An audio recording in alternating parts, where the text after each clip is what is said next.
rigs, the Hayabusa whiting rigs. A few people ask us how we use them. One of the things I like about these, I'm struggling to wind a bit, but really easy to get out of the packet without tangling up. Basically all you do is you pull the swivel end out, tie it on. Now I prefer to use a uni knot for this because I'm running braid straight to the swivel. What I do is I run the braid through the swivel twice and then just tie a uni knot because I'm only using 4-pound braid. I'm going to run this round the other line, the main line, around about 8 or 10 times.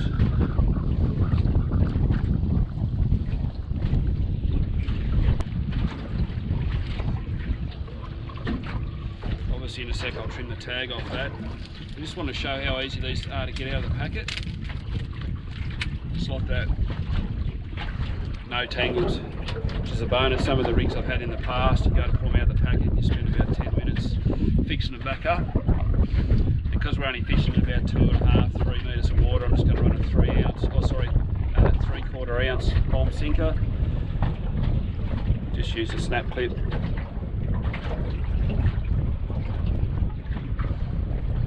Clip that onto the bottom of the rig, ready to go.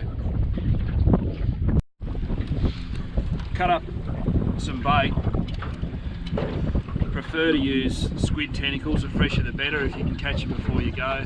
It's always a great thing to do. Some people like to use peppies.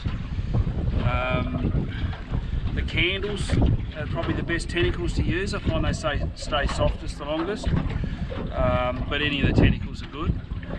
I tend to recommend to cut up plenty of pieces because when the whiting come on, it doesn't hurt to have a few baits ready to go. One thing you want to do is just pin the bait at the very top and leave the gape of the hook wide open. It just makes a better hook up and the squid still stays on the hook pretty strong.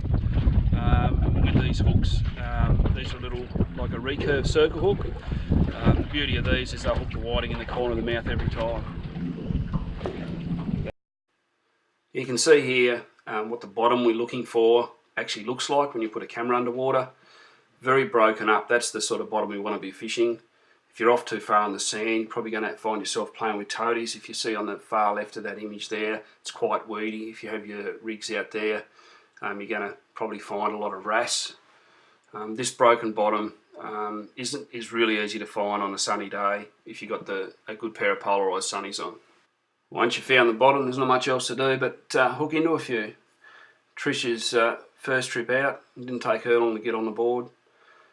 She actually gave me a bit of a towel up for the day. I spent most of the day on the net and keeping the bait up to her.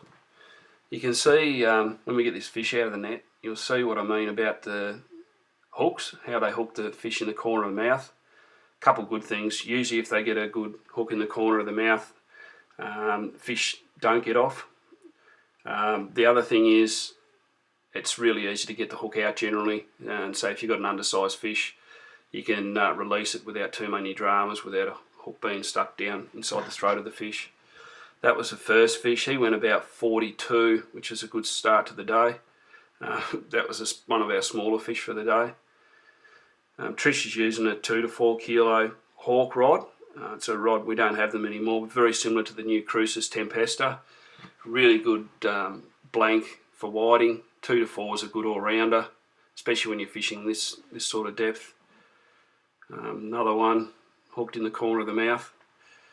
You'll see these nets we're using too, they're a fish safe net, really gentle on the fish.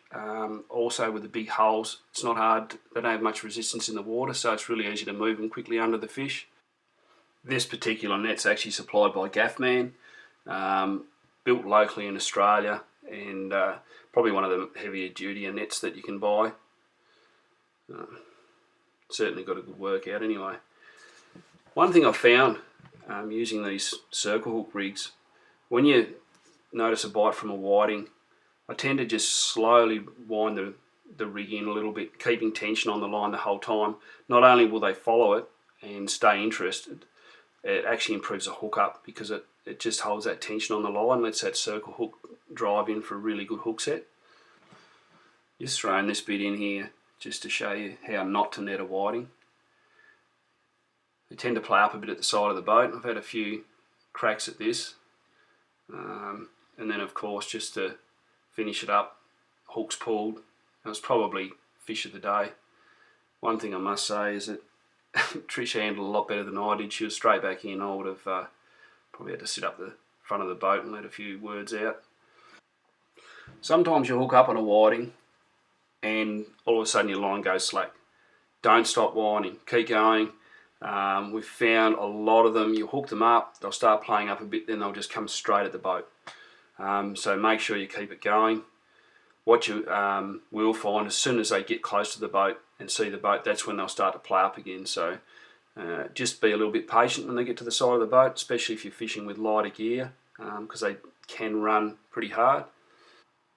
Look at that, another one right in the corner of the mouth. Must be about number 6 for Trish, I think. Well, make it number 7. Pretty much thinking about taping the net to my hand at this stage, and if I didn't have to look after the bait, I probably would have done. It certainly cleaned me up today.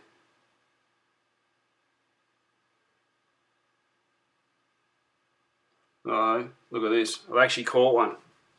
This is on the Murasami 1-3. I figure that you may as well go ultra light and enjoy the fight if you're only getting a couple of fish. Yeah, this one put up a pretty spirited fight. 1 to 3 kilo tackles, great fun for targeting whiting. The only trouble is sometimes you get a bit weeded up, and that's where the 2 to 4s are a little bit better. Tell you what, for someone who hasn't used the net all day, she made me look like an amateur with that as well.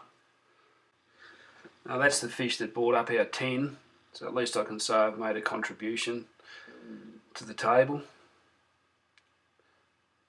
Another well hooked fish. This is just an example of how I hook the baits up, making sure those gapes are really wide. Spoils for the day. And once we get them home, my favourite way to cook them is whack them into some panko crumbs. And yeah, that's the end result. Who doesn't love that?